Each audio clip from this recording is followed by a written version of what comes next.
I don't usually like to amplify misinformation, but this time it was just too wild to stay quiet. Two Michigan Republicans recently published two opinion pieces selling Michiganders a full-on fairy tale about President Donald Trump's mega bill, the one big beautiful bill, or the working families tax cut, or whatever branding they're workshopping this week. And, well, they're totally full of This is So What Michigan, where we connect the dots, follow the money, and translate the DC spin into Michigan reality. Let's start with this piece that Congressman Tom Barrett wrote last month for the Lansing State Journal, where the distortions really begin in the headline. Specifically, Barrett claims here that Trump's new tax law is letting Michigan families keep more of their money for things like groceries, gas, and to pay the electric bill. In reality, nonpartisan estimates show Trump's tax breaks will really only benefit the richest among us. Under the new tax package, families making under $50,000 a year will get a whopping $250 extra in 2027, less than $1 a day, while folks who earn $1 million or more a year will receive about $100,000 in tax breaks. Meanwhile, our costs keep on climbing.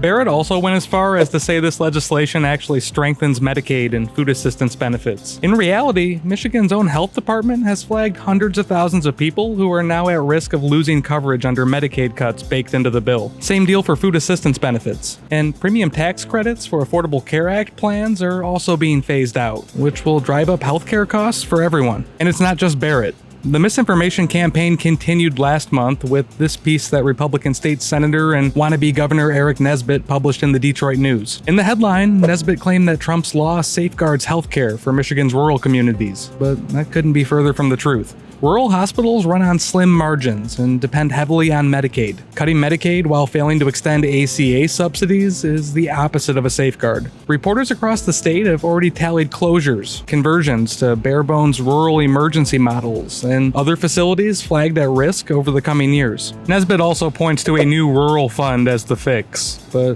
that pot is a pitcher of water on a wildfire. It's a $50 billion program that Republicans say will somehow offset $1 trillion in Medicaid cuts, which will hurt rural communities the most. That's the same as me taking $100 from you, then giving you $5 back and telling you not to worry about the rest. And it's the net effect that matters. When coverage disappears, revenue dries up, and ERs and maternity wards don't magically stay open.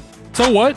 Well, if a politician tells you that this bill somehow helps working families, but the receipts show the biggest winners are at the top, that's not real relief. That's just rebranding, and it's not even very good rebranding. In mid-Michigan and across the state, these changes aren't theoretical. It's your insurance premiums, your grocery bill, and your local hospital. And we can't let these glossy op-eds drown out the data. Follow for more. I'll keep bringing the receipts, and I'll keep naming names.